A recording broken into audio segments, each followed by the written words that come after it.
And I think every bar team needs to have a balance of these. I believe there's only three types of bartenders. The geek, he knows all the specs, all the classics, all the machine. His drinks are a little bit off balance. They're not the best, not the most meticulous, but this guy makes drinks faster than anyone. And then you have the clown.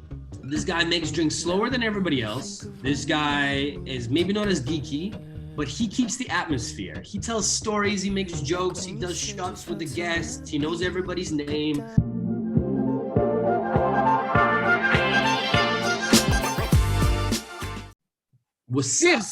Cheers! What's up, everybody? Bols here. Welcome back to a brand new episode of Hospitality Secrets podcast. We are in season 2, as you noticed. We are with guest number 8, and today I have a special guest that actually he is one of the brains that were behind the engine Cocktails for You at the beginning. They started this cocktails movement on the social media, and I met him in Uzbekistan. We went there together to judge a competition, and we kind of I liked his mentality. I liked how he was rolling, because actually he eats social media on the bread for the breakfast, lunch, and dinner. So he eats social media, and he's a true online inspiration. Since then, I'm following all his stories, all his posts, and honestly, I just can't get enough of what he's posting. He's really bringing value on the online environment. So my next guest is Danil Nevsky. Danil, thank you very much for coming. Welcome. Here we are. How are you guys doing? Welcome to the Hospitality Secrets podcast. I am your 8th guest, Ocho, which is not a Bacardi Legacy advertisement. It's just a coincidence. So, Infinity, Ocho, Infinity. Yeah, nice, deeper. So already this podcast went deeper. I like it. Thank you for coming to this episode, Danny. Yeah, all I had to go was from my bedroom to my living room. It was really short distance. I like it. Much quicker than Uzbekistan. I really appreciate the effort that you put it of moving and coming here actually in front of the laptop to this podcast. So where are you now? I am currently living in Barcelona, in Spain, the Bohemian city, Ooh. as the Barcelona people like to call it, with my Bohemian screaming dog, and also known as the Guiri city. Guiri is Spanish for foreigners. Are we allowed to swear? Are we allowed to swear? Yeah, we are allowed to do everything. I Okay. mean, everything we can do here. Like in a bar. Yeah, it's for grown-ups only. So Oh, if you're below 18 years old, please stop it now. Have you been to Japan? Have you been to Japan? Yeah. You know how they have the term gaijin? I don't know. So gaijin means anyone who's foreign, not from the island of Japan. Everyone's gaijin. And gaijin could be a person. It's not racist per se. I mean, it could be anything. It could be foreign, like McDonald's, gaijin. Mm-hmm. In Spain, they have a similar thing called a guiri, except because Spain is part of Europe, there's not, there's a lot more foreigners around than Japan that look different. They have a thing that if you can, if you behave a certain way, he's a guiri, he's a foreigner, it's like he's a stupid little guy. Stupid little guy is not local, So Barcelona is full of Latinos, Filipinos, Pakistanis, Russians, so many Russians here. So they're called the Guiri city, where all the foreigners live. Uh-huh. Nice. I don't know why. But it's a nice city, because maybe there are plenty of them. Yes, there's a lot. It's very multicultural, very transient, very sort of gypsy. But this is where I am. I love this place. Good high quality of life. There's a beach. It's warm. It's winter right now, and it's like 12, 14. No way. And here is -5 degrees, so I'm inside. Okay. I envy you now. So with the beach and high temperatures, I shouldn't ask where you are. Yeah, I was gonna say, it says himself. But there you go. Where I am. Super. So Daniel, I have 7 questions for you, and the last one, it's a bonus one if you want to answer the last one. But if you have to, if you answer the last one, you should answer the first 7 questions. There are 7 deep questions that I want to understand something, to tell us a little bit about your journey, about hospitality, because this podcast is about hospitality. And I really want to go in deeper into the concept of hospitality, because I strongly believe that we should go back to the roots of hospitality. And now, after the crisis, we should show more hospitality in our industry. So Very, very. are you ready to rumble? I have born ready. I had a sandwich, I had a coffee. You know, I'm good. Oh. I did my hair. I have a hat for the. This is going to be for the last question. It's going to be for the last question. Cool. Yes. So then the nice hat. I will also put some videos about from this podcast. So for the listeners, Daniel will wear a very funny and nice hat. So just watch the videos, follow him, follow me to see the video. Naked. You can't tell what I'm doing, but I'll be naked. Oh, okay. ASMR. What noise is this? I can't watch. So first question, it's about you and what are you doing during this crisis? What projects are you working on this period? Okay, so my number one project is my new company called the Independent Bartender Company. It's an idea that came to me after just years of working in hospitality. And to be honest, it came from a moment where I believe when I was a younger bartender, and I was like, okay, cool. I'm getting smarter. I'm doing competitions. So like, what am I gonna do? Like, where am I gonna develop? I've already pissed off my parents by not finishing university. I already pissed off my parents by not getting the job that they sort of thought I would get. I already pissed off my parents. Whoa. You see a trend. But basically because I'm a first generation immigrant from Russia.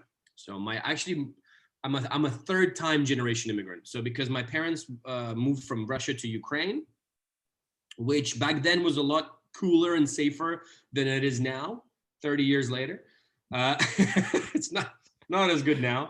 And then we moved to London when I was 7.5.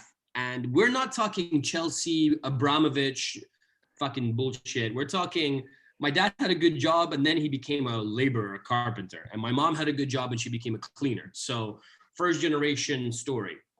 And I realized the value of like money and hard work very early. And so as a young bartender, I was like, okay, well, I can do this now. I'm okay. I'm physical. I could do 16, 18-hour weeks, 6-7 days a week, 28 days in a row. It becomes like a little like alpha male. Like I did 28 days in a row. So today I'm going to get fucked up. Yeah. But then there comes a moment where I'm like, that my knees hurt and I'm only 26. What's going on there? Oh. You know, look, I'm pretty overweight. So anyway, so there was a moment where I was like, okay, well, where can my career develop? What can bartenders do in the future? And then when you start thinking, you're like, wow, we don't really have a lot of options. You know, one of our options is stay in operations, become a bar manager, hopefully earn enough money or find an investor to become a bar owner for an independent bar. Or you're going to get into F&B management and operations in a hotel. Like that's it. There's that one. The second one is corporate, where you get into brand ambassadorship, maybe brand management, eventually stuff like brand that. Related jobs. Well, brand related jobs, but whatever, global cocktailian like Lauren Moats, you know, there's all these weird names and stuff. But basically you go into the companies. And that's okay, but that's a different job. You know, that's any brand ambassadors I spoke to, the first year they're just trying to learn all the new terms and not fuck it up.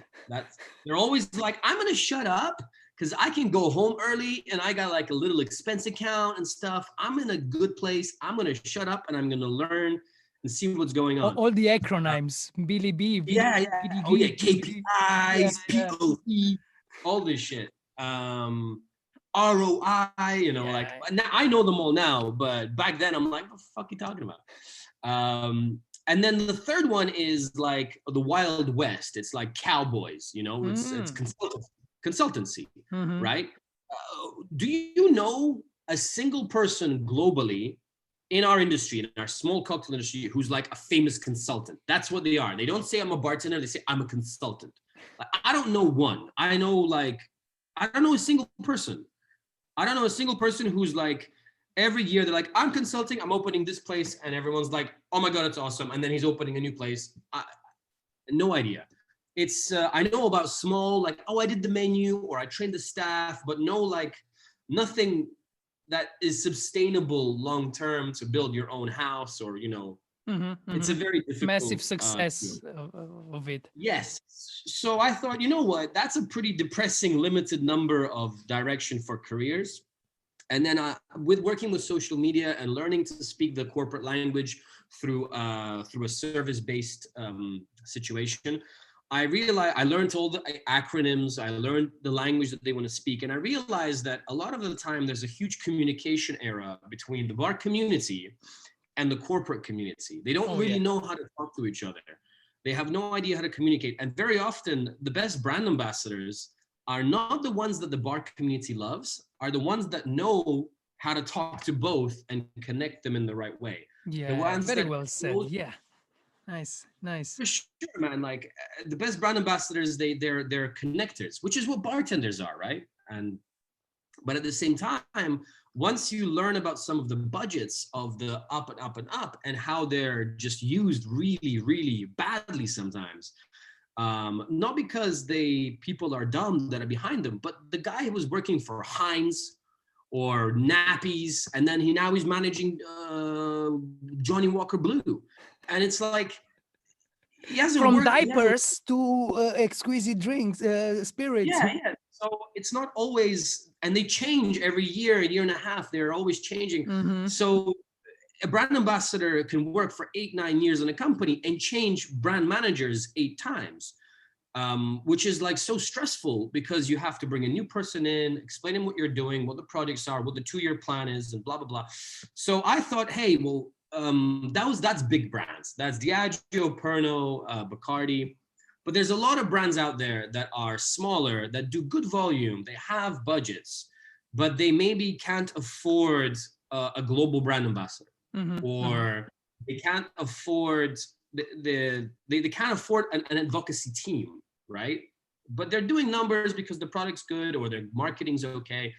So my idea was to find, how can I help bartenders who are experienced, who might have a portfolio of seminars, of skills, of knowledge that they're established. People have been in the industry for a good 7 plus 8, 10 years, right? Mm-hmm. And they don't want to become an owner of a bar, or they already have been and it's stressful as shit. Maybe they already have a bar, but they know the margins. So they want to do something, that can run, and they want to do something else. Maybe they're a brand ambassador, and basically you get what I'm saying, an established person. And then what if they don't have the communication skills that I have? What if they don't have the contacts that I have? What if they don't know, they can't fulfill the package? What if I help them become what I call the independent bartender, the indie bartender? And that basically, it's very simple. The easiest way to explain it, it's the influencer model, but you're not an influencer with nice abs and nice boobs just trying to promote anything. You're just in your specific industry. So I know drinks. I'm people kind of know who I am. I have a good portfolio of stuff, and that's what I want to promote. And I want to work in Europe, or I want to work global, whatever. It's up to you to decide your ambition and how much work you want to put in. And so it's the influencer model, except you write yourself a brand plan based on you being the brand. So you're like, I want to go here. I want to do this. I want to film this, take photos, this, make these drinks. Here's my brand plan for 12 months. And then you go to brands and you go, here's my brand plan. Here's what I'm going to do. The budget for this brand plan is 30,000 euros for the year. And then you invest that money into your brand plan. So you are funding your own brand plan. And then you go, if you want to be if you want to take part in this, you have to match my investment. So then they're not a sponsor, they're a partner. A brand has a lot less opportunity to say to you, dance, monkey, dance, because when you're like, dude, I invested the same amount. We're partners. We're not. I'm not an You're employee. Yeah, we are partners in this. I can still do this. I can do this entire plan without you. But if you don't, like, this is your opportunity to join. You can be my exclusive vodka, gin, tequila, rum partner. Obviously, work with spirits that you actually drink yourself and you enjoy. You know, money will come. It's easy to sometimes to take the easy route and take the easy sponsorship from a brand that you don't actually enjoy. But And you need you to sell your soul. Well, basically, yeah, you know, I don't particularly like mezcal. Does that mean I will never go to a mezcal distillery? No. But do I really want to drink mezcal for 12 months? No. I'm gonna say, listen, I love you guys. I'll come to the distillery. I might do an event here and there, but everyone knows I don't drink mezcal. I don't like mezcal, so I'm not gonna take a mezcal brand partner for 12 months. So that's it. That's the very basic business model. You Wow. write a brand plan. You invest in yourself. You fill up your partners. I think the limit would be 4 because after that you can't physically do more. You know, there's so much you can do without it being like basically a commercial. And then that means that you have creative control, but you need to do the prep work. You know, you need to prep the bar before you open. So you need to make sure that your plans are ready, your logistics done, you've budgeted correctly. You need to make sure your contracts are done, which is where I come in. And so this is a very new model, and I've contacted a lot of my friends and I've shown them my deck, my proposal. A lot of people are like, this is very ambitious. And I'm like, yes, but this is exactly the time where brands would be interested in this, because it's the pandemic. Because now brands want a bigger ROI. So for those of you guys that don't know that acronym, it's return on investment. And all the brands are looking for a return of investment. There is no brand that is not looking after a return of investment at some point, at least. Exactly. So what if I go to them, okay, here, I'm Dan, here's what I've done, here's my awards, here's on some lists I'm on, and here's my authenticity that makes me cool. My 12-month investment is 35,000 euros. So I invested 35,000 euros into Indie Bartender, and that's how much money I put in. So their investment has to match that. And I'm speaking to Angostura Rum at the moment as my second partner. My first one was a vermouth, which is actually available in Romania. Which vermouth? It's called 9 di Dante, Nova di Dante. I saw it on your stories, yeah. So yeah, I'll get into that in a minute. So basically, that's it. That's the whole point. They're my first partner. Angostura Rum is looking to become my second. We're just in negotiations now. But like I said, it's negotiations, so that might not happen. But basically, they're like, okay, cool. They have brand ambassadors, but we can play this guy who's not necessarily going to talk Angostura. He's going to talk about what he talks about. And I have a whole plan, which I'm not going to publicize just yet. He's going to go and do it. And we're going to be his exclusive rum partner for a year. For 35K, which is how much, like, that's not a lot of money for them to invest, but they don't have to look after logistics, expenses. That's on me. That's my responsibility. In this way, you have much more credibility, because if there is a brand ambassador, everybody knows that brand ambassador wants to sell you his brand. But if you are an independent, you have much more credibility because you are promoting the brands that deserve you really believe in. So this gives you much more credibility. And at the same time, I'm not a direct representative of the brand. So I have more freedom to do things that might not necessarily directly are about the brand. But for example, I want to do a trip to India. I want to find out where my limes in Spain come from. So I want to order a box of limes. I want to call up the fruit guy. I'm like, hey, where did you buy them in Spain? There must be like a wholesaler. Cool, it's here. I want to drive there. I want to go, hey guys, where do you buy your limes? Oh, it's India. Well, who do you buy from in India? Here, okay, let's fly to India. Okay, you guys, we buy our things in Spain from you guys. Where do you get them from? Oh, from this guy. I want to go back down to the farm where that fucking lime was grown and speak to the person and figure out that journey that fucking piece of fruit has made. Nice. It's a really completely not ROI for a Trinidadian rum, but I can make a Queen's Park Swizzle in India next to the lime where I got my lime or something like this. But the point of it is that that's a really interesting journey for me. It has nothing to do with alcohols per se, but I think that's something that would be very interesting for people to see, to figure out, reverse engineer me in my comfortable first world place having a lime. So that's the project. In order to because no one's gonna do it. You know what they say, if you don't do it, no one's gonna do it. So I'm the first indie bartender. I'm selling myself. I'm not just a service company. So I put in all my life savings. Where can people find you on the internet? At the moment, I'm on Cocktail Man on Instagram. I've also got a YouTube channel called the Indie Bartender, Dan the Indie Bartender. That's going to be more for the big projects. At the moment, we're just getting the funding. But there's also a website called indiebartender.com, which has a lot more educational content on it. And so that's it. That's where you'll find all of the things I'm doing. You can talk to me. You can message me. I'm very communicable. You'll find everything from funny videos to a bit more serious content.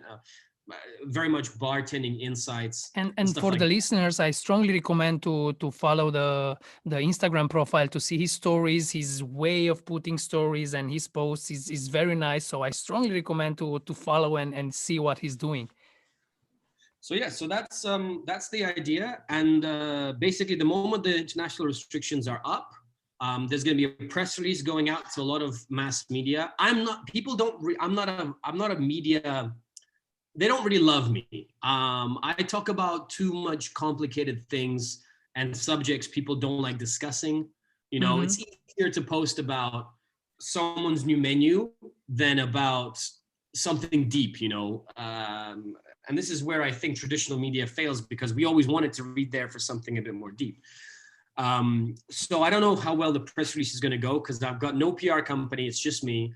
But basically, the 12-month plan, I want to put it all public, full transparency. And after 12 months, I want to publicize a P&L, which is another acronym, which means profit and loss, showing where the money came from, how much partners I got, how much money I made, and if I'm in the plus, the minus, or zero.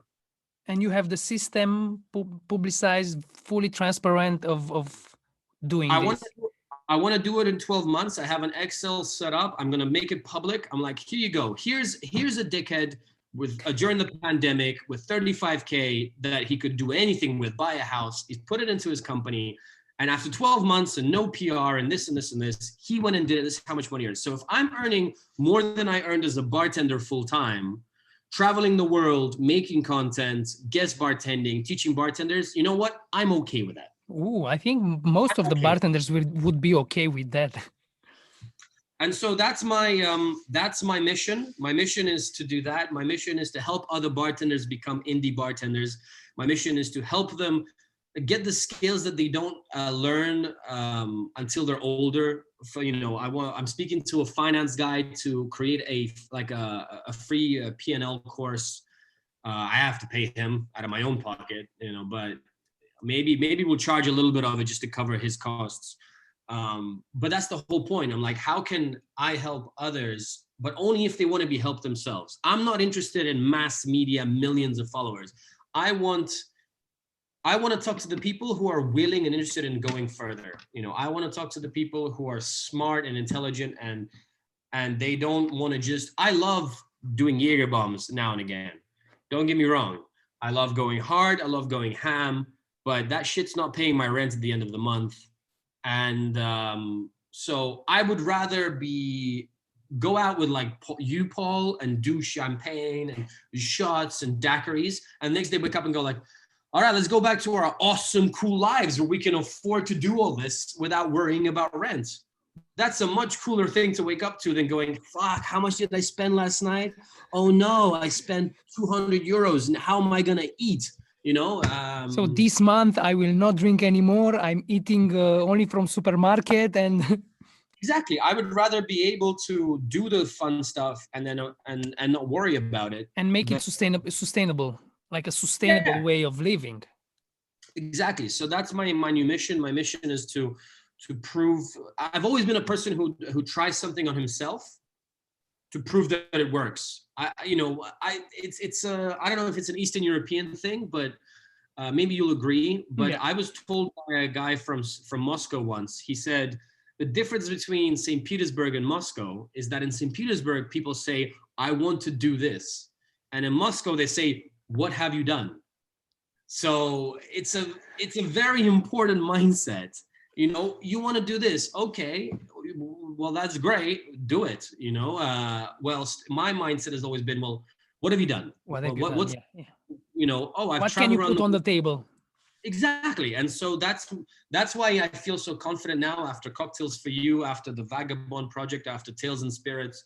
I have a list of shit that I know that has been successful. So I don't feel any less than anyone else in the room. I'm like, I know that my shit's backed up. So whatever. I'll show it on my skin. Exactly. I don't have any money right now. I'll get the money, but that doesn't mean I'm wrong. Just because you have the money doesn't mean you're right. That's it. I'm a very Eastern European in a way mindset like this, even though I grew up in the West. But still, to the roots. Yeah, it's a genetic thing, I guess, and this is also probably why I'm not too popular on on traditional media. They don't want to. It's a bit edgy, you don't want to. You distracting me the entire time. He just needs attention. Yeah, no worries. So if you say the things that are hurting, a few people will condemn you, and a few people will come closer, will relate better to you. So it's not for the masses, but it's for those people who are the right ones. Well, for the 50% of bartenders that make it 10 years in our industry and decided to stay, because the older you get, the less of us there is.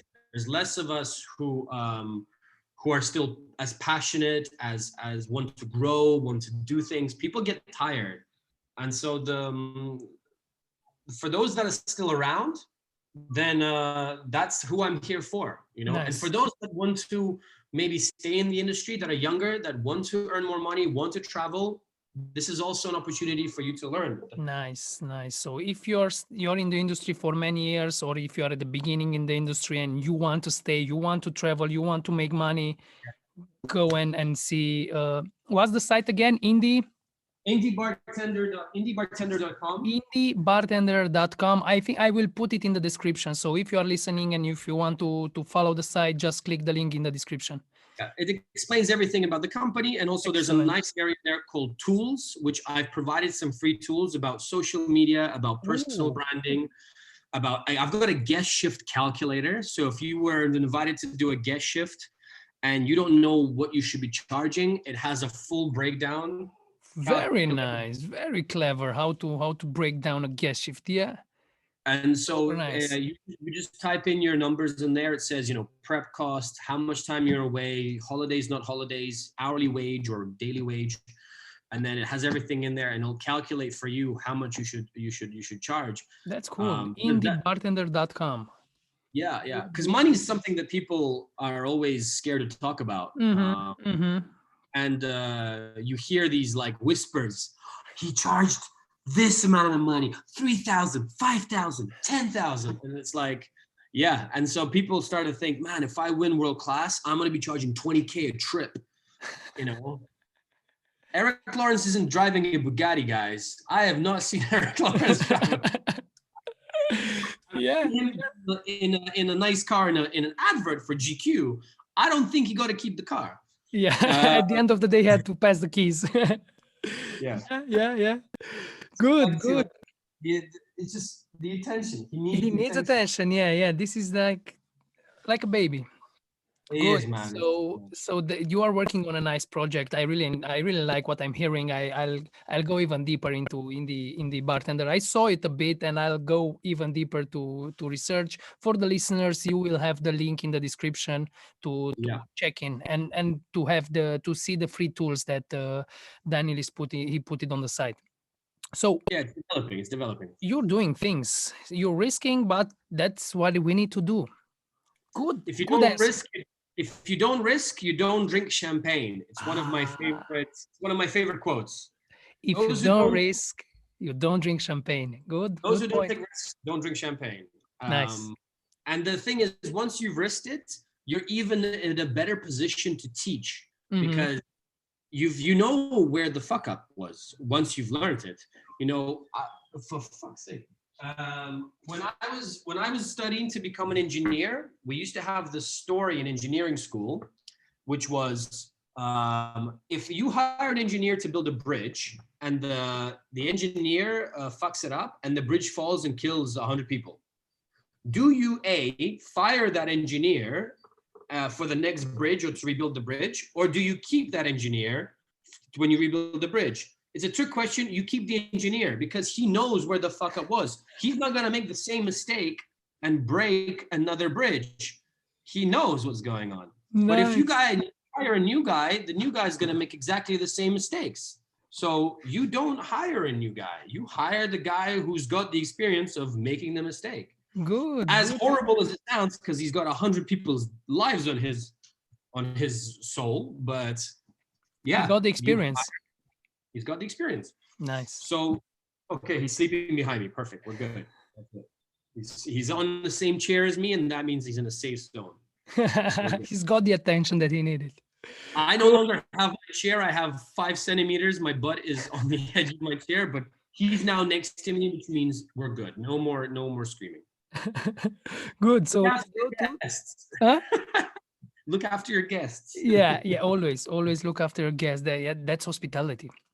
So let's go to the second question. Now we know what you are doing, and now listeners can find a little bit about your work. The second question would be to tell us a little bit about your history. What is your backstory in hospitality industry? Okay, so I have a very, very weird life that I have lived, I'm actually writing a book. I've written a book. I just need to find a publisher. That's a secret. I like secrets. It's one of the many secrets we will find out today. But I've written a book about my life in the hospitality. There's no one's publishing books right now, and it's the first. I think it's going to be the first cocktail bartender book in the last 30 years that doesn't have recipes in it. There's no recipes. There's nothing. There's no sponsorship from brands. If it gets published, I might have to self-publish. All it is bartending as a life and career, and the shit that happened in my life. It's loosely based on Anthony Bourdain's Kitchen Confidential, which is a famous chef from New York who is one of my favorite books about hospitality. I highly recommend people read it. And it's just, I think the stories in there, everyone's encountered, from people, from betrayal to shitty bosses to sex to, it's just life in this wonderful industry. And that I'm just going to share some of the shit I learned from people along the way. I'm going to share one of the quotes in the next couple of questions. Nice. There's the wife. Nice. So you started bartending where? In which country? I began my journey in hospitality at the age of 15 in Scotland, Aberdeen. I was bartending. I wasn't bartending. I just moved from London to Scotland. My mother was working in the oil and gas industry. And I, as a 15-year-old guy who suddenly realized he's getting hair on his balls and he wants to meet girls and all this kind of stuff, moving from London, which is like a capital city, to a 200,000 people city, and not even in the city, we were on the outside, in the suburbs. And suburbs in Scotland means one house, 5 kilometers, one house. And lots of cows and sheep. It's not quite the American version where there's house and house and house and everyone's friends and everyone comes over for a barbecue, and it's cold and it's wet.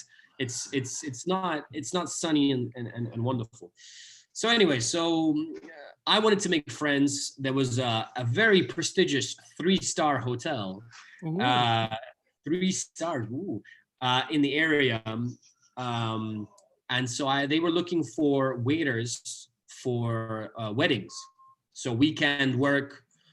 Under the age of 16, so the before tax, it was £4 an hour, which sounds like a lot, except you can't afford anything with £4 an hour in the UK. And so, well, not really. And you can only work, I think, maximum 20 hours a week. I think it's actually 16 hours a week because you're under the age of 16. So like child protection laws, even less, I think it's like 15. So you don't earn really anything. But that's what happened. Went to work there, try to make friends, try to make some money because the bus that only goes twice a day to the city was £3. So I had to work an hour just to get on the bus and an hour to get back. So that's 4 hours in a week gone just to go to the city once with a girl. So there you go. And Scottish weddings, involve a lot of skirt. They call them kilts for men, but everyone's wearing the same dress. So it was a learning process. That's how I got into hospitality. 3 years in working in a hotel. Then I moved to the city. I went to university. I went to the busiest bar in the city. It was a TGI Fridays knockoff. It was a fake TGI Fridays, sort of. But they were trying to be more upmarket, less American, more upmarket. Style bars. They used to call them style bars. That term hasn't existed for 15 years, but back then there was style bars where you go when you look stylish. And so we had 13 stations. We had 2 cocktail stations. We had 8 bar backs. It was a 600 people capacity venue. Wow.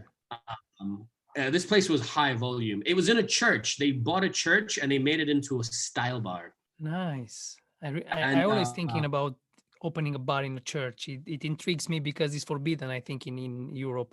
Move to Scotland, no one gives a shit. It's the best possible real estate. Anyway, so the bar was called Soul. The irony is good. The DJ was, if you go into a church and you have the raised pedestal where the sermon, that's the DJ deck. So they didn't just take over a church. They really bastardized it the best they could.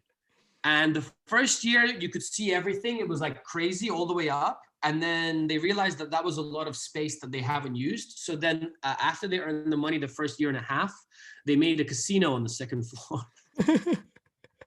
all the way. Christ was crying. Christ was crying that day. So that was almost 2 years in that place. It was some of the best years of my life. Fucked up owners with the nepotism, their sons just doing coke like idiots, like fucking up the profit and loss. Just nightmare. £20,000 weekends because the place has got such high capacity. I remember there's a day in the UK called Black Friday, and it's nothing to do with racism. It's the day before. It's the Friday before Christmas. Traditionally, all the companies have their Christmas parties. And it's called Black Friday because that's when they all booked out, and it's a corporate account, and it's just piano. You just put whatever, it's just people are ordering pints of Corona. Corona doesn't come in a pint, but they don't know. It's people who don't even drink. It's their 1 year to drink for free and order whatever mojitos in December, 20 mojitos. So people just go crazy. And Aberdeen was the oil and gas capital of Europe at the time, before the financial crisis. So the corporate account was limitless. People couldn't drink enough. The guy had like £7,000 on the account, and they would go do 5, and then there's like, oh, have we used up the budget? Oh, you're on 5. Okay, 5 bottles of champagne, like this kind of crap. Shell, BP, all these. So you enjoyed working in the church for 3 years, you said? 2 years I was working there, and when my grandmother found out, she went to the church in Russia and put a little candle so that nobody would get upset that I'm not religious, but I thought the sentiment was nice. Nice. And every week she would send me a photo of the candle. She put a little candle for me until when I quit there, it stopped happening. But while I was still working in the church, I'm sorry, my son is an idiot. Here's a candle, another candle.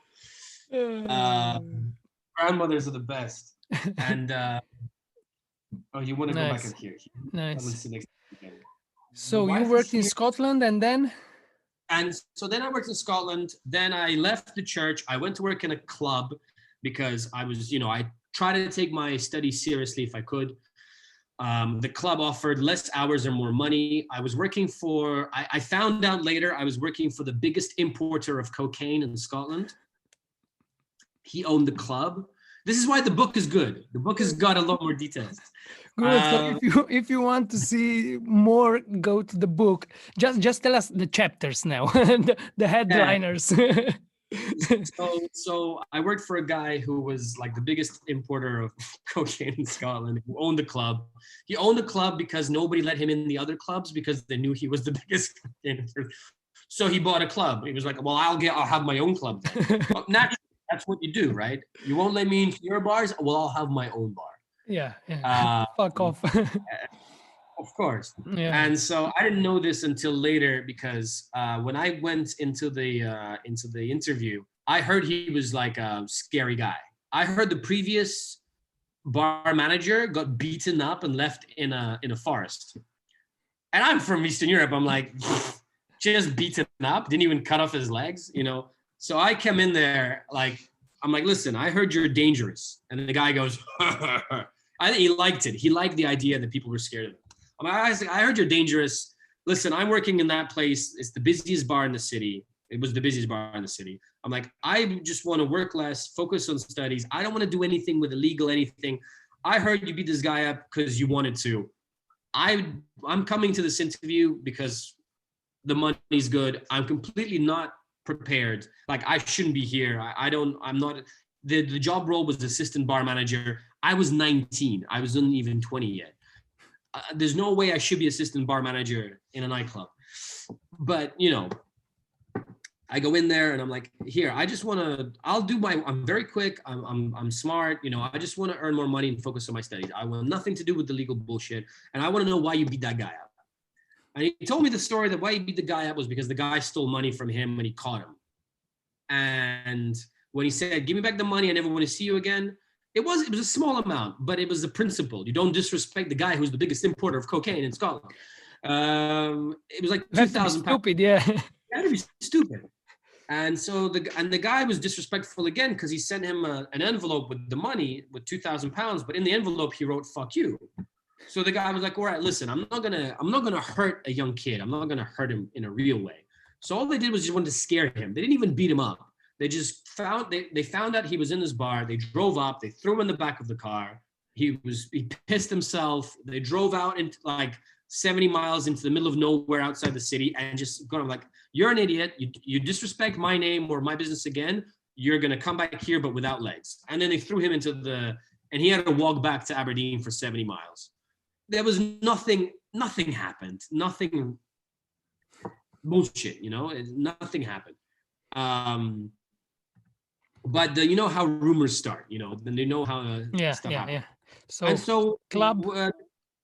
Anyway, so he gave me the job because he said I was the only person who came into the interview and was honest. Everybody else was trying to say how good he is, how much they love the bar. I didn't care. So you were honest since then. That was the moment you started saying the name. I'm a lucky idiot. I've managed to get away with being a lucky idiot. But he said, listen, you're completely unprepared. I just wanted to see why you were so cocky to come for an interview at the age of 19 for an assistant bar manager position. He wanted to laugh at me. And I came in here all like, I heard you're dangerous, tell me the truth. So the fact that I told him the truth is the only reason he hired me. He said, I need people who don't do drugs, who are not interested, you're interested in university. I need people like this. You can come work for me. I'll teach you everything. You can fuck up. I don't care. You're honest. I need honest people. He said, but if you never lie to me, and if you're honest with me, I'll support you as well. So I worked for him for 3 years. I ended up becoming a general manager in 3 years because the people above me were lying and stealing and kept getting caught and kept getting hurt. And then when I grew up to general manager, I quit university. And then I couldn't do it. I couldn't be a GM at the age of 22. I didn't have the experience. I learned a lot. You learned a lot very quickly. I made a lot of mistakes. I learned a lot. I was in charge of 62 people at 22. But then I turned around one day. I was like, Kirk, I can't do this. I work. I'm here 7 days a week. At the age of 22, I'm 115 kilos. I used to be 80. And I went like in 3 years, I'm like, it's not because I'm eating or drinking or doing anything. It's just because I don't do anything else. And like, I'm going crazy. But at the same time, he wanted a new cocktail menu in his bar, Beloved's Club. And I said, well, for that, I need to go to a bar show and I need books and I need equipment. So he pulled out 5,000 pounds from his pocket and gave me 5,000 pounds, said, go.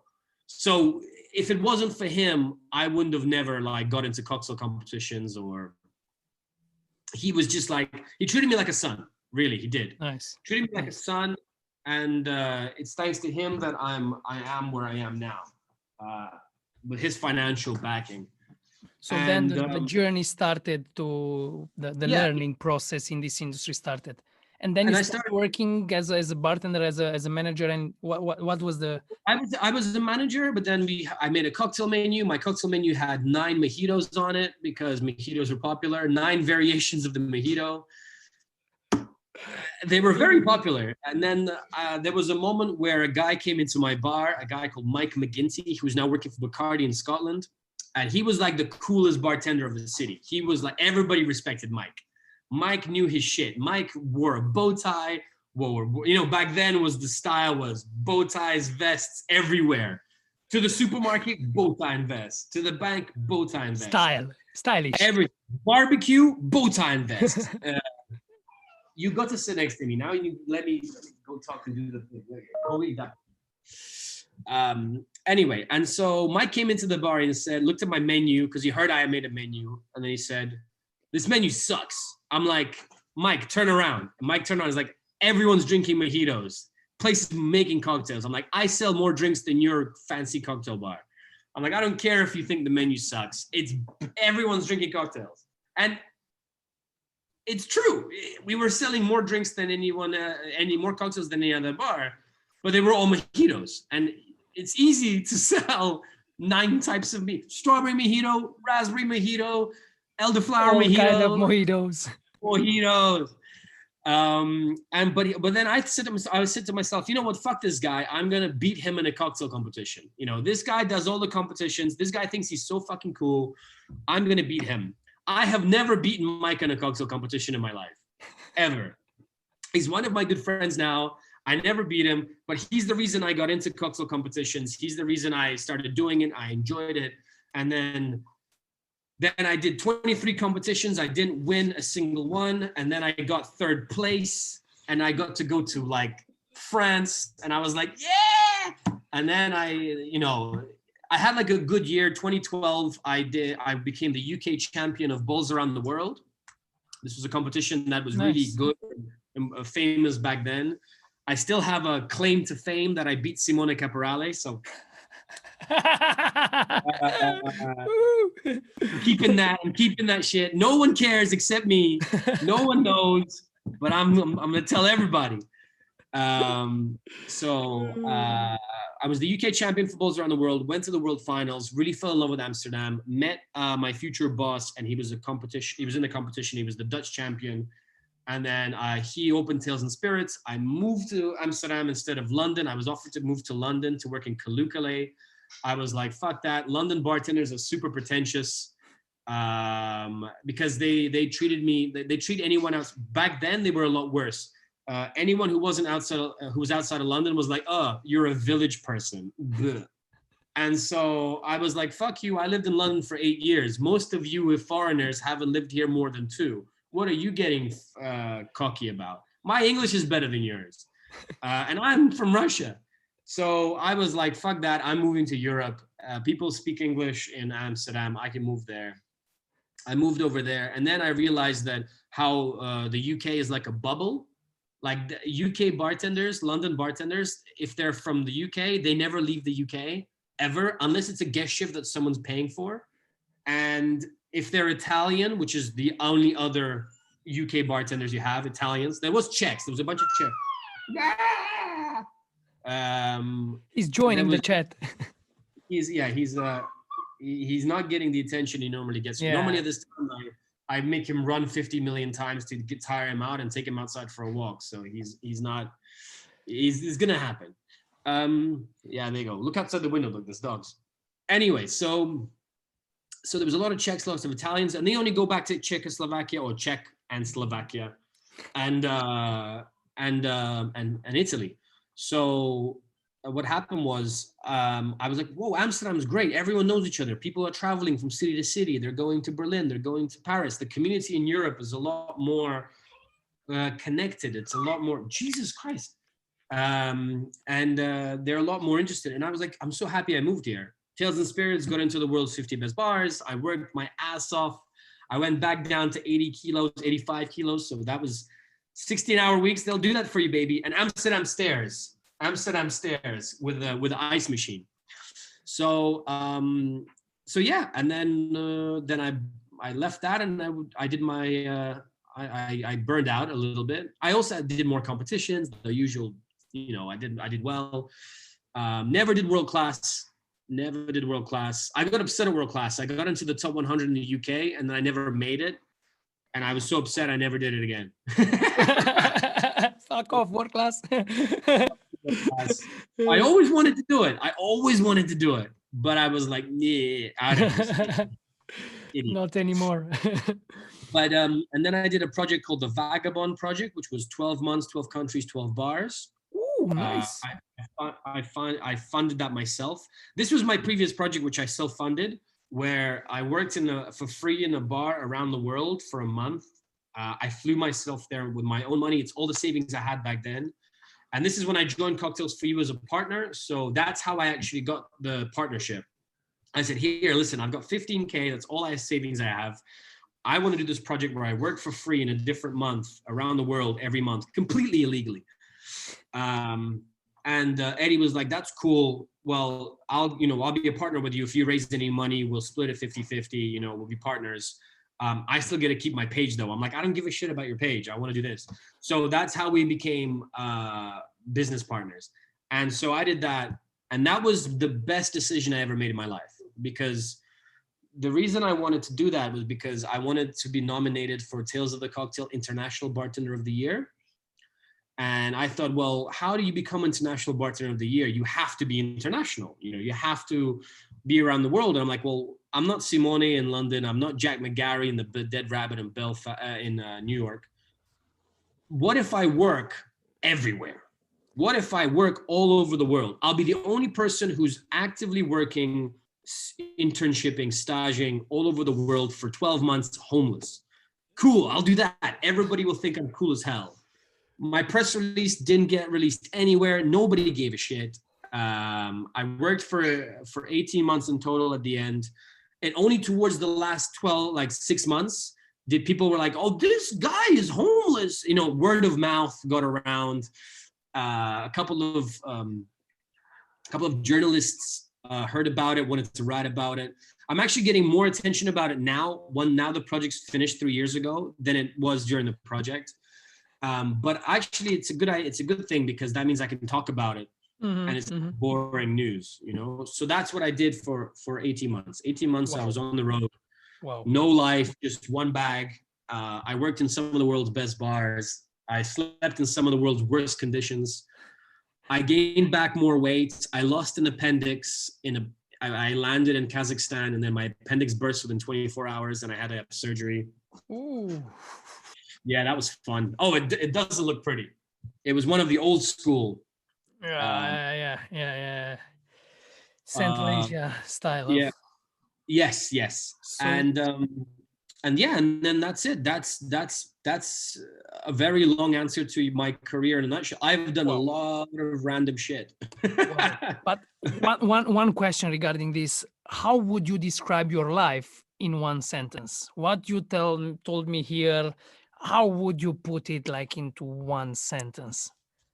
This crazy journey. You wrote a book about it. So for the listeners, if you want to find out all the details about Danil's journey, you should buy his book when he will release it. But now, how would you describe it in one sentence? I have my favorite quote, which is, "Those who don't take risks don't drink champagne." Yeah. That really is the definition of my life. If I had to make something up on the spot, I think it would be a man walks into a bar and never leaves. You know, like that's it. You know, I came into a bar and then, you know, or even better, man walks into a bar and discovers the world. Ooh, that's nice. Because I believe that, well, we can talk about this later in my definition of hospitality, but I believe there's only three types of bartenders around the world. There is the geek. So this guy makes drinks. He knows all the specs, all the classics, all the. He's a bit slower. He's very attentive, but his drinks are always like, oh, that's good. You know, that's really interesting. Actually, no, the word interesting is really bad. Anyone says that your drink is interesting, they don't like it. That's bullshit. Yeah, I'm using it also. Yeah, when people don't want to Oh, interesting. feedback, it's interesting. It's not my thing, but I see what you were trying to do. So we have the geek, then we have Then you have the machine. This is Mr. Dispense. This guy, his drinks are a little bit off balance. They're not the best, not the most meticulous, but this guy makes drinks faster than anyone. He's just pam, pam, pam, pam, pam. He doesn't really want to chat. He just wants to do his job. You know, he's vibing. And then you have the clown. This guy makes drinks slower than everybody else. This guy is maybe not as geeky, but he keeps the atmosphere. He tells stories, he makes jokes, he does shots with the guests, he knows everybody's name, he's remembering the stuff. And I think every bar team needs to have a balance of these. Yeah, I was the clown everywhere I went. I was the clown. I was the clown. Nobody ever remembered me for my drinks. People remembered me for the stupid stories and shit that happened. And I'm okay with that. That's my jam. Yeah. Nice, very nice putting into these categories. So one sentence of your life, a man walks into a bar and discovers the world. I think that's amazing. I made that up. Yeah, it sounds great. Yeah, it's perfect. Good. So you have a hell of a history in the hospitality industry.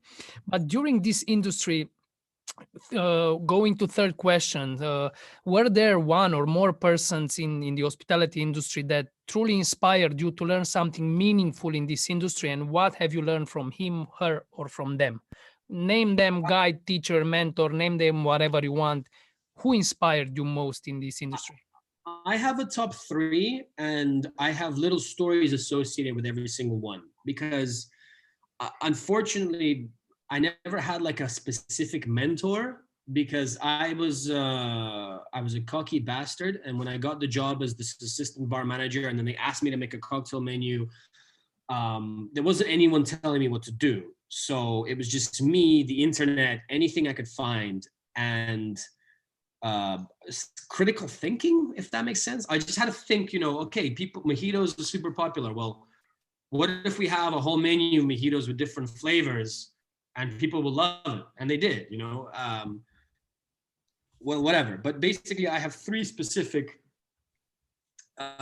people that come to mind when you talk about mentors. The first is the biggest importer of cocaine in Scotland. He told me something that I remember to this day. He said, Dan, you should never be afraid of anyone in the room who you cannot physically at least hurt with a punch. He said, if you're in a room with a bunch of guys or girls who can all beat the shit out of you, you should feel intimidated. You should feel intimidated because they can physically hurt you right here, right now, in this moment. If you are in a room with someone that you know that you could, even in the act of surprise, hurt them like with a punch or a kick or whatever, so they'll think twice about hurting you, then you shouldn't be worried. And I was like, why are you telling me this story, dude? He's like, well, Dan, because I can lift with one arm 120 kilos. You should be very afraid of me. Because I was never scared of him.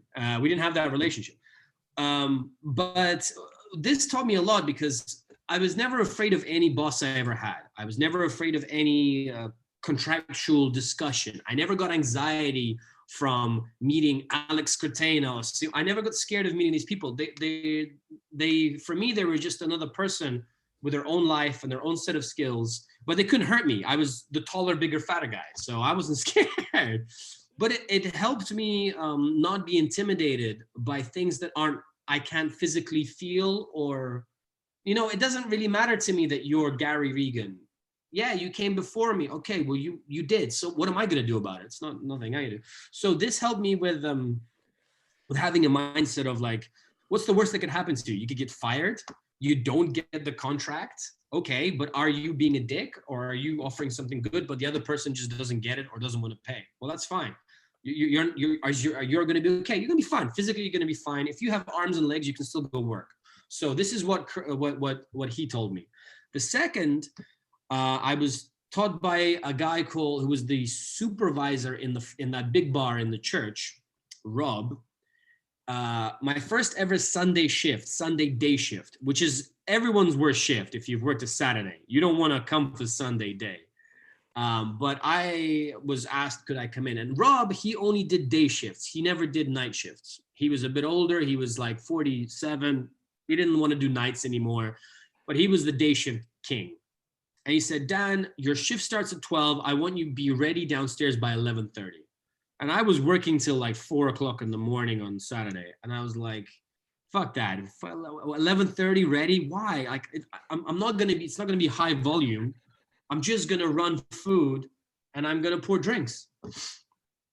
So I turn up at 11:30. I don't turn up downstairs. I just get to the place, at least I'm in the building. He's pissed off. I didn't mention a nuance. He asked me how I like my tea. And I'm Eastern European. I like my tea with lemon, sugar, and black, no milk. And when I arrived, my tea was already ready for me. Exactly how I like it, with 1.5 sugars. He was ready. And he had a different teacup for every bartender working that day. So everybody was ready, and a newspaper. And he was like, Dan, you're fucking late. Everyone else is already having their tea and reading their newspaper. Hurry up or your tea's gonna get cold. And I had to run quickly, run down. He was like, do you know why you're here so early? I'm like, no, why the fuck? What is going on? Rob, he's like, Dan, if I tell you to be somewhere 11:30 on your first day shift, on my shift, I'm the manager, you're not fucking late. I don't give a fuck, or you're getting a warning. And he said, now read the paper from start to finish. The Sunday paper in the UK is thick. It's bigger than every other day of the week. It has more, it's the sport and culture, it's thicker. The reason we had to read the paper is because the regulars that come in at 12 when we open, they've already read the paper. And they want to discuss what's happening in the city. They want to discuss theater. They want to discuss sport, the races. They want to discuss politics. They want to have a talk about it. And if you don't know what's going on, they don't want to sit at your bar. In the UK, they like to just talk to the bartender. The bartender is an important part of the community. And that taught me an important thing about guests, is that they don't care about the drinks. The beer has to taste nice. The wine has to not be corked. The drink has to be good. But they want to talk to you about outside of the bar. And so he taught me the idea of, I don't care about football, but I knew what the score was, and I knew who scored, and I read the comments, so I could have a conversation with my guests. Nice. Very nice. One of the first things that I remember, I was in Lebanon, and Jad Balout, famous bartender in Lebanon, he had a consultancy project. He did a bar in a hotel, and I was meant to meet him in this bar. I sat, I had a coffee. He was late by like 10 minutes. He came in, and in the bar was a bartender, and like 5 people sat at his bar, at his bar top. And the bartender was on his phone the entire time. And Jad said, well, what do you think of the bar? I'm like, well, what do you want me to think? The bartender is not speaking to anyone. He's not speaking to me. I've been here for 20 minutes. They haven't spoken a word to each other. He's on his phone. The decor is nice. The coffee's okay. And he's like, and then I told him the story about Rob. And I said, well, look, I would ask this guy at the bar, what do you tell me one thing about every guest at your bar? They've been sitting at your bar for an hour. Tell me one thing about them. What's their name? Where are they from? What are they doing today? People are ready to talk to you. You just need to make that one step and find out something. So Rob made us do this. Rob, that day I was punished that I didn't come on time. He said, we're going to have 3 regulars come in probably. And they came in, of course, because they come in every Sunday. He said, I want you to find out something personal about them by the end of your shift. And you tell me, because I know everything about them. So I had to try and find out something about every single one of the regulars that it was about their personal life within my 5-hour shift. And they were still drinking when I left. UK. Nice. Very that was a really interesting learning moment. Good lessons. Learning moment about hospitality, about people, about yeah, and I think we need this in the hospitality industry. These kind of things, not just products, drinks, dishes, coffee, things like this. We need fucking hospitality.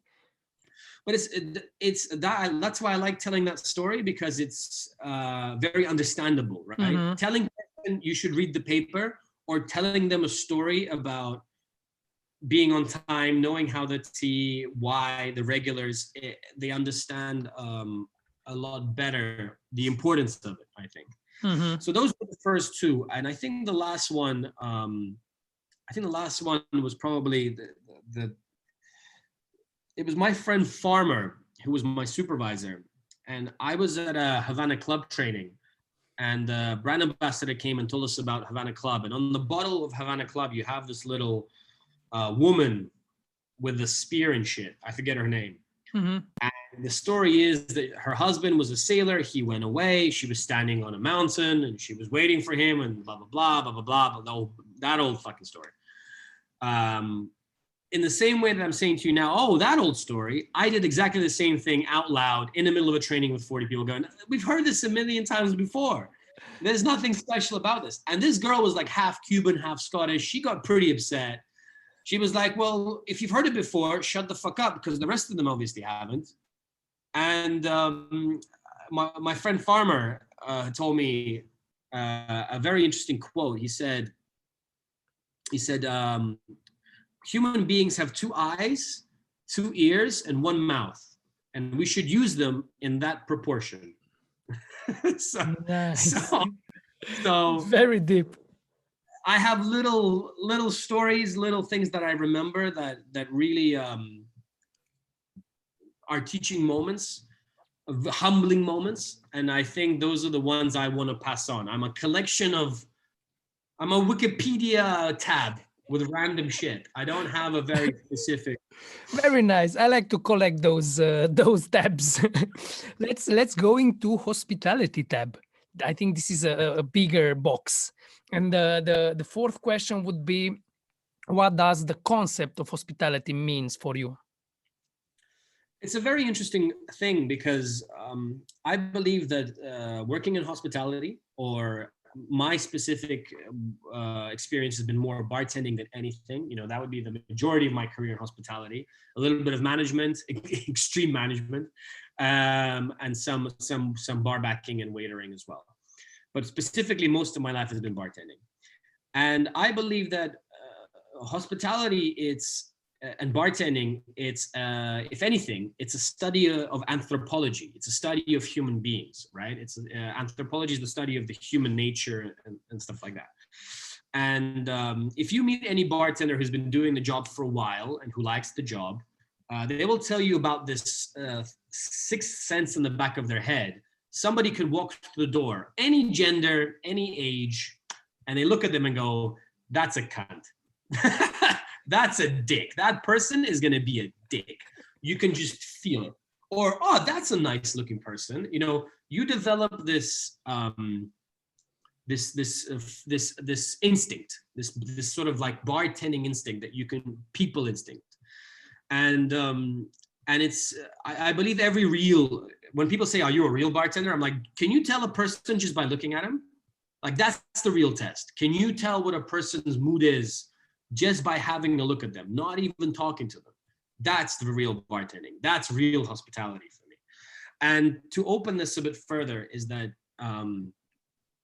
hospitality is a service industry, right? Yes, there has to be mutual respect, but a lot of the definition of hospitality is so different around the world. If you go on Google and you go Google FR, Google France, and you type it in French, hospitality in French, you'll see a white shirt, bow tie, vest. It's a picture of a waiter.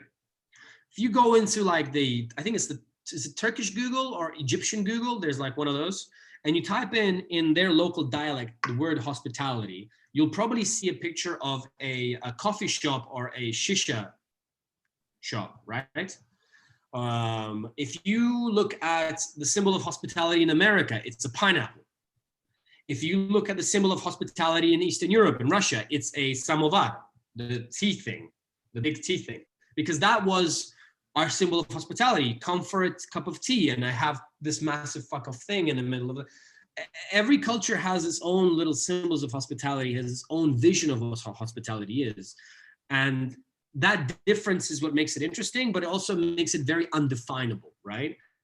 I think the best thing that is universal, and I think this is something that you teach in your seminars, is the power of a smile. Mm-hmm. It's a universal emotion. And I don't care how many people tell me that, oh, in Russia, they don't smile. Right? Smiling has never failed me. Smiling has never failed me. Yes, in some places it's less usual than others, but it has never ever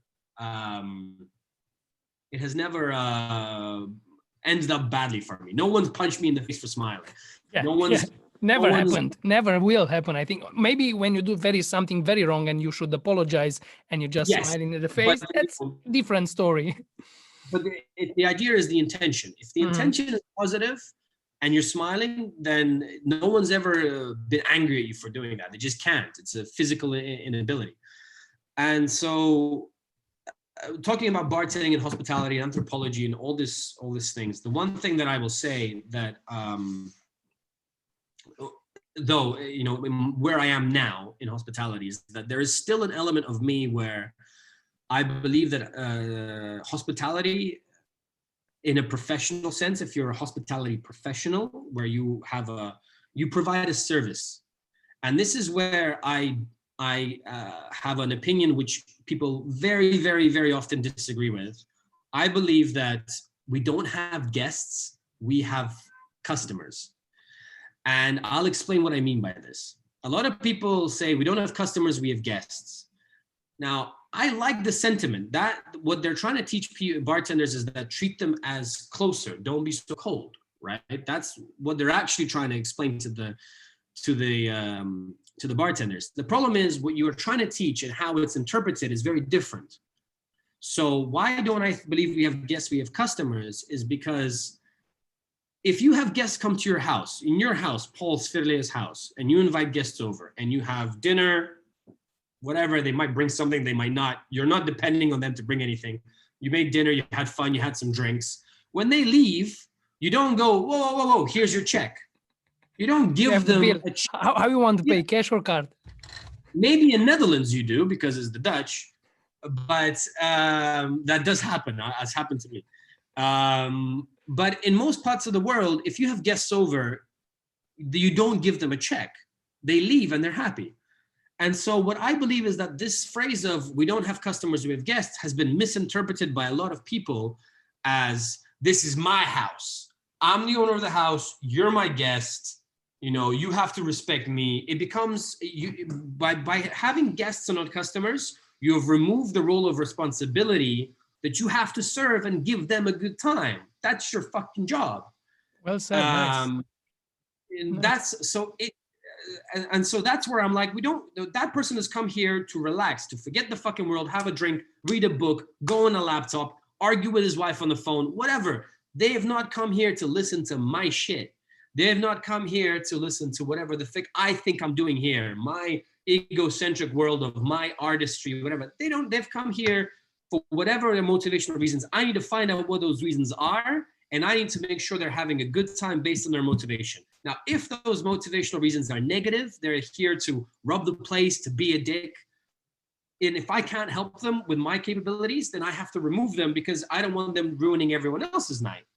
But if they've come here with a positive reason or a neutral reason, my job is to just make sure they have the best possible experience, whatever motivation they come for. And it's a job. It's not a hobby. Even if your job is your hobby, You have to remember it's a job first. You get paid money for it. And that And you person have to do it, yeah. you have to do it. And if you're not having a good time, go and dispense. If you're having a hard time keeping your own baggage at the door, if you're having a hard time with a guest, swap with another bartender. Maybe that's just not your charisma with that guest. But they're not guests, they're customers, and you have a responsibility to give them a good time. And that's well put, because the responsibility is not on their side because they came in your home. The responsibility it's on your side every single time. They don't have to behave in a specific way because they are your guests. That's a different way of putting it, but I like the point. It's of course I always try and teach young bartenders to talk to people as guests, but as the moment I see them getting egocentric and misinterpreting what I'm trying to teach, I remind them that this is a job.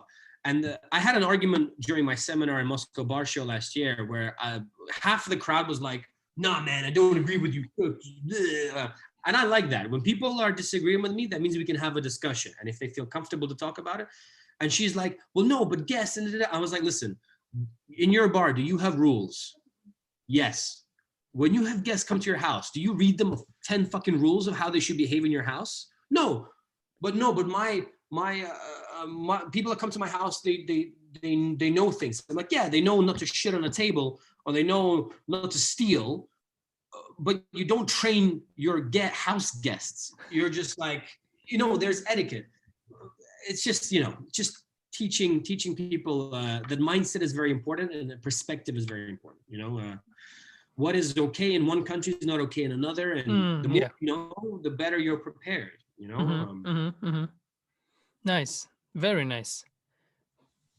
Even though I'm a big fan of thinking about the persons who are entering into bars and restaurants as guests, the way you put it makes a lot of sense, because it happens a lot of times that the bartenders is taking a big ego, and usually when they are going to competitions and they are starting winning and being better, their ego becomes bigger and bigger and bigger, and they are thinking, you are coming into my house, you should do what I want, what I'm thinking. So remembering in this way that it's your job, and those are customers that you are paid to serve, you are paid to treat them well, you have to do it. It lowers the ego down. So I like this point and the way of putting it, even though I repeat, I'm a big fan of naming the persons who are entering guests, because they are changing the perception. You treat them like they're guests in your house, and you are supposed to be more cozy, more warmly, more friendly.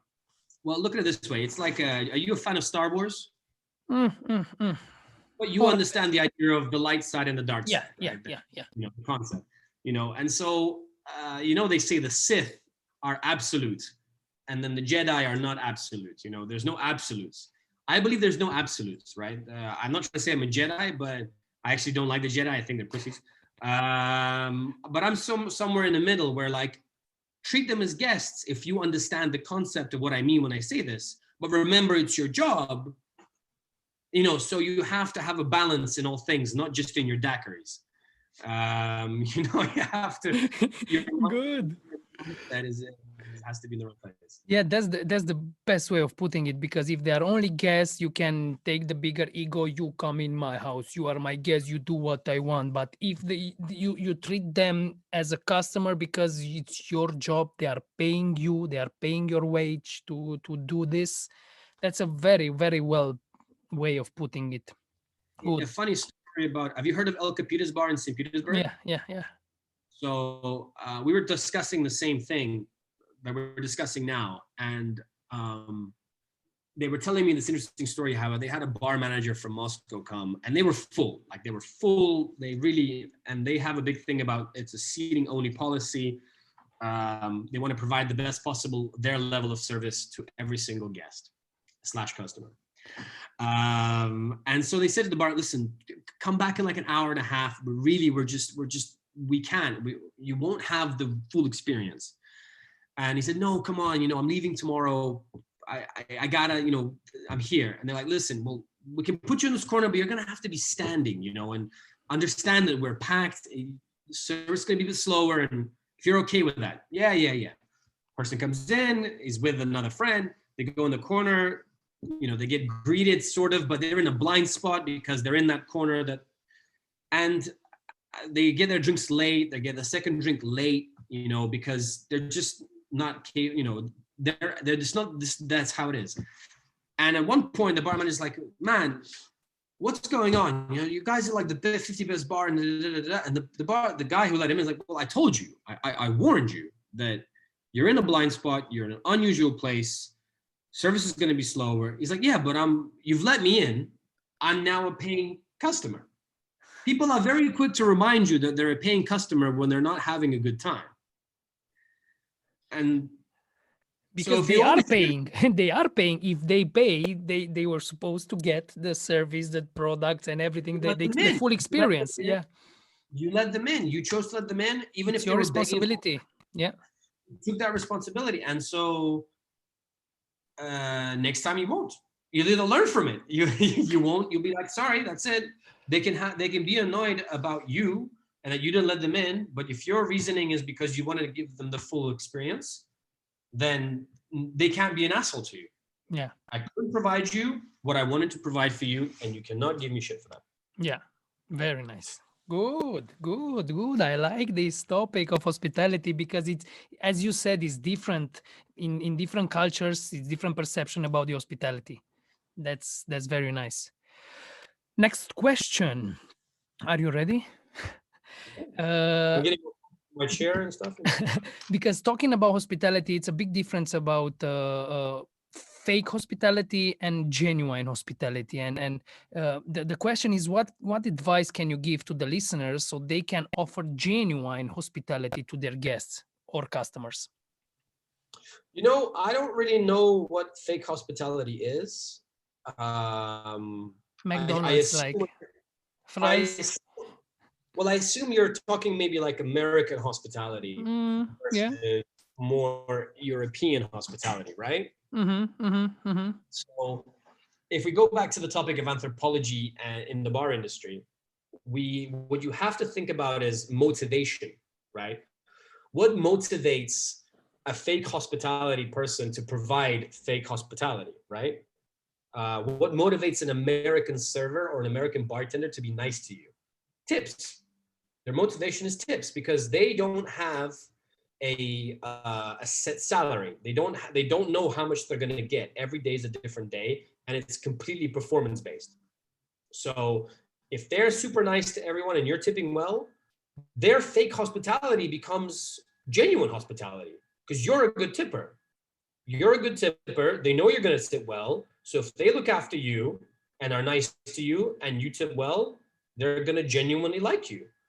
Yes, it's related to money, but they know with you in the room, they know they're going to get like $50 from you at the end of the night. If you are a guest who's a crap tipper and they'll still do their job, but they're not going to give you the same amount of service because they can't depend on you for their rent, for their livelihood. That's the tipping culture. It's something else. At the same time, you have to think about motivation. When I speak to bar teams, I'm like, okay, what do you want out of this job? And people will say, I want some abstract bullshit. They'll say, I want to be the best in the world. Or they'll give you some crap response, very abstract, very ambitious, but they don't really have a plan. And I'm like, no, let's go base. You want to fuck? You want to get some cash? Have fun? You want to have fun? Like, what is your motivation? When you know someone's motivation, you know how to motivate them. Right? You want to earn more money? This year, you want me to raise your salary by €2 an hour. Cool. I want you to read these 10 books and do these 10 tests and memorize these recipes. And if you do that, I'll raise your salary by $2. He doesn't want to memorize, or she doesn't want to memorize, or it, or Z, or whatever the fucking pronoun is. They don't want to memorize the specs. They're not interested, but their motivation will push them to learn it, even if they don't want to, because what they want is the cash. Nice.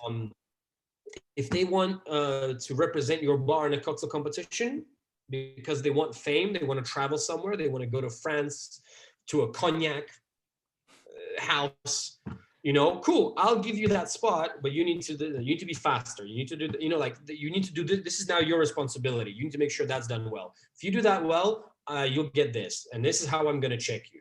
So motivation is a big aspect of this. I'm not always interested in the 500 people you meet in a night about their story about their dog or their cat or their grandmother.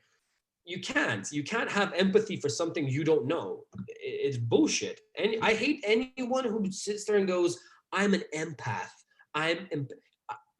Anyone making a statement about what they're like to tell you how great they are is a liar and probably the opposite. It's an extension of the ego. Yeah. They're creating their own image of themselves. They're trying to convince themselves, I'm very honest. I don't believe you. I think you're the opposite because you're trying to show me. If you're honest, you're honest. You don't need to tell people you're honest, and I guess this is, again, Eastern European mentality. Anyone telling me they're an empath, I'm like, I don't even know what the fuck. That word doesn't make sense to me. My grandmother died. Yeah, my grandmother died. I can, but the way I feel for my grandmother is probably not the same way you feel for yours. And if you're telling me this, I go like, why the fuck did you just tell me? Like, what did this bring to the conversation? Did I ask you how you're doing? And I know you, so we're close, and you're telling me your grandmother died? Cool, I'll be empathetic because you're my friend. Because I don't want you to feel bad. That's why I'm empathetic. Not because your grandmother died, I'm empathetic. It's a very, I think that's fake, point blank, nothing to do with hospitality. So when people come into your, if you're a young bartender and you don't have the life experience to be able to not be empathetic, because the word we don't like, but empathize, at least find an emotional connection. If you don't have that life experience, ask questions if the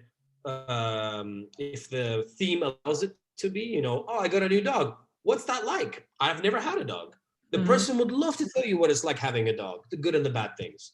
You don't need to have had a dog to be able to empathize. I haven't had much sleep. What's not having a lot of sleep like. You can find those things that you can connect with. So, I think that's the difference between providing a genuine thing. It's finding where you have the connections, if you have them, and not dwelling if you don't.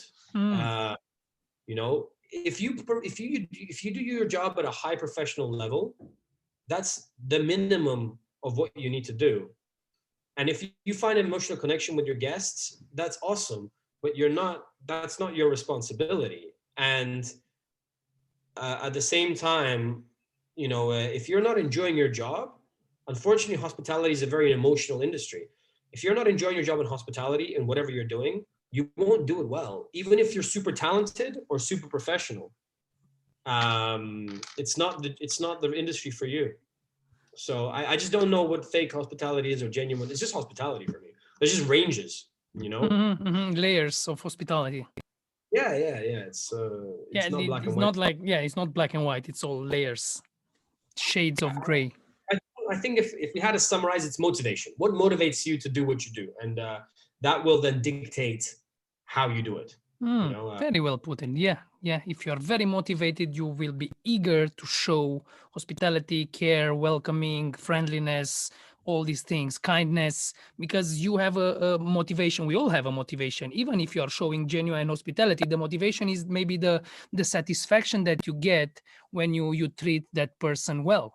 That could be, but you are motivated, intrinsic motivation to do it, to treat those other people well. Well, we have a bit of serotonin. I think people who work in hospitality, chefs, bartenders, even sommeliers and waiters, when someone says, I don't know what I want this, and then you go and tell the bartender, and then they get it and they make it and you bring it back, and then they have that instant gratification, that 3 second, oh, that's delicious. That's exactly what I wanted. In your back of your mind, you're like self-high-fiving yourself. I am so good. Yeah. I'm awesome at my job. I managed to, without knowing this person, get them what they want. instant gratification. I like it very much because our generation, we are all instant gratification, and we look for it. If we see the pleasure that we provided to our guests, clients, customers, we feel instant gratification. So that's a big thing. So I It's like also it. it's the most honest gratification. If the person immediately has a physical reaction to whatever they're eating or drinking and it's positive, then that whole they cut open, they're like, oh yeah, ooh, Yeah. that animalistic. You're like, awesome. If they go, interesting, you're like, okay, I fucked it. I'm gonna drink it out of respect, but but when you get it, you're like, you'll remember. Oh, we had a really good guest on table 12. They wanted this, and it was good. It came on time. Everybody high five. But at the end of the day, you're also mentally exhausted because you've been giving yourself to other people for 12 hours, and you're sitting there like, fuck me, I'm so tired. Yeah, like a warrior on the battlefield. Yeah, you're having a beer, just enjoying yourself. Good. Next question. Still talking about hospitality. Now we go a bit talk more about money, because we are charging products, we are charging services, we are charging dishes, food, drinks. But how can we ethically monetize our genuine hospitality? So if we provide more than just service, we provide hospitality. It doesn't matter what is the motivation, but how can we monetize ethically? We don't want to steal from them, but how can we monetize that hospitality experience? It's a very good question, and it's very difficult to answer, but I'll try. I think that the economic and law-based factors that differ country by country, city by city, region by region, dictate more our wages, our supplies, and our prices than we do. Generally, the restaurant, food, beverage industry can be split into three sort of sectors, at the same time two directions. The three sectors are lower class, middle class, upper class, right? So you're either cheap and cheerful, you're a little bit more gentrified, hipster sort of, you want something, or you're upper class, where you're going to Michelin, and in all three layers you have good and bad.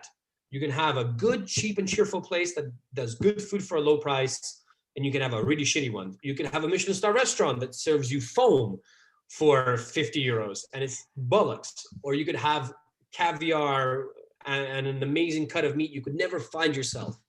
So there's no such thing as the money necessarily dictates quality.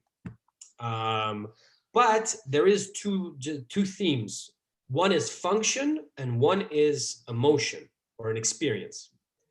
McDonald's is function. I go in there to inhale cardboard for whatever fucking reason, and I never feel good about it afterwards. It's a function, I go to a shop to buy beer because I need a beer, but then I go and have my experience with my friends in the park or in the house by the sea. Cocktail bars are an experience. They're not a function. They're not a requirement. So people go there for the experience. This is why robots will never replace bartenders, but they could become a functional cocktail bar. I want to come in and have a daiquiri, and I don't want to wait 15 minutes to sit down. I don't want mahogany. I just want a daiquiri. I want to, I want a tap tail. Does it taste as good as the bartender? Of course. You can eventually, the technology will come to a point where you can get the freshest daiquiri from a machine, but you will never replace the experience. So if bartenders want to survive in this post-industrialistic, post-internet world, they have to make sure that their experience is on point. And for that, they need to be educated. They need to be funny, smart. They need to be more of a clown, if anything.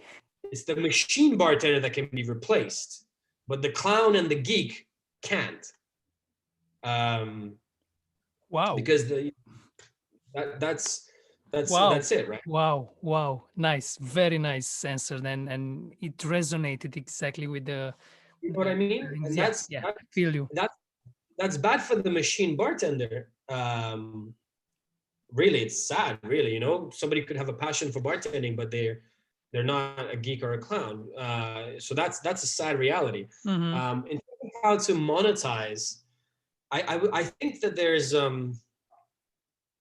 if you look at history of bartending and hospitality, and you look at the saloons, of the American saloons, that was a really big part of because we know a lot more about the American saloons than we do about Europeans ones, because of different languages and literature available.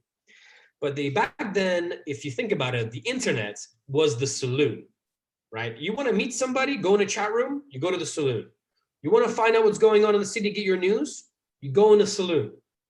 You want to relax, have a good time, share stories, go in the saloon. The internet was the bar. The internet was the saloon. And the admin of the internet was the bartender or the owner of the saloon. You were in charge of everything. That's why the rule came no religion or politics, because that's the first thing that causes riots in the internet and problems. So the bartender's job was to, you're liberal? Okay. You're right wing? Okay. Keep the fucking peace. The bartender's in charge. The bartender was not an egotistical person, even though they had an ego and they were, sort of important, but they had ego with responsibility, because they had to make sure their saloon was the only saloon for a town of 500 people. They're in charge of 500 people. They're in charge to make sure they're happy, that there's no fights, that everyone's fed, that everyone's getting the town drunk, the town rich person. They had to, so it was a very respected profession because they were important in society. They had to look after the guys when the wives were looking, when they were with hookers. They had to, look after the women when the guys were beating their wives. They had more responsibility in the society. And I think that in order to really monetize your hospitality, bartenders need to get back to that mindset. I think that this is where the internet will help, because you notice now bartenders are starting getting followed by their guests. Guests are interested in bartending. Bartending is getting a lot of interest from the general population. Slowly, we're following chefs. There is, of course, a whole layer of bartenders who are not actually bartenders. They're like people good with cameras and just photographers. Yeah, a good example is like apartment bartender. Lovely guy. I've met the guy. Mm-hmm. Super nice dude. I have nothing bad to say about him.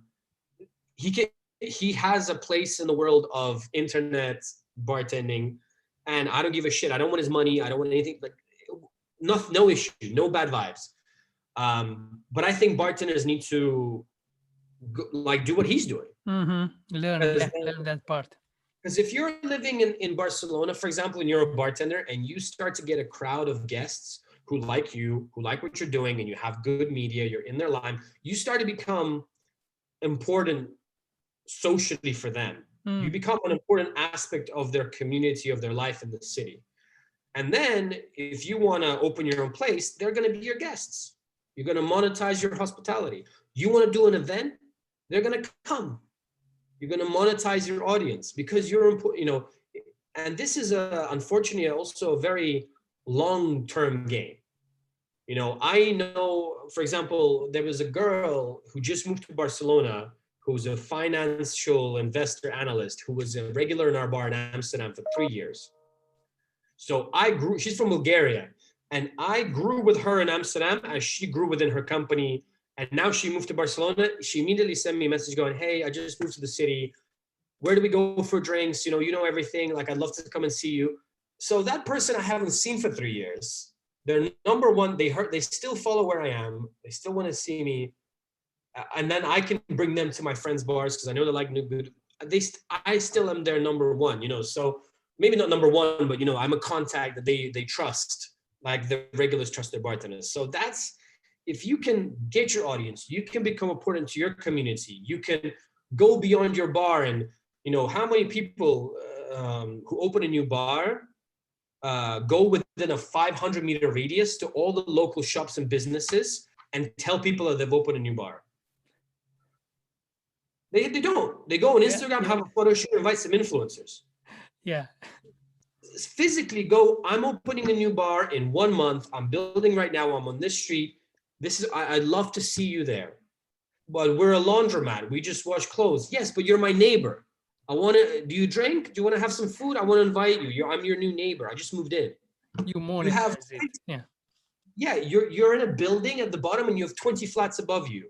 How hard is it to send everyone a little, hi, I'm moving in below. We're going to be a bar. Here's our menu. I want to just introduce myself. Here's the thing. I know this is like old school advertising, putting a leaflet through a post box, but nobody gets that anymore. So it's new school advertising. So you're like, what? I got a letter that's not spam from my bank. What's it's a that? bar. It's down there. Like what? Because if you within 500 meters of your bar, if you have like 2,000 people, dude, and you have a 50 capacity bar, how many times can you fill your bar with those people? Yeah.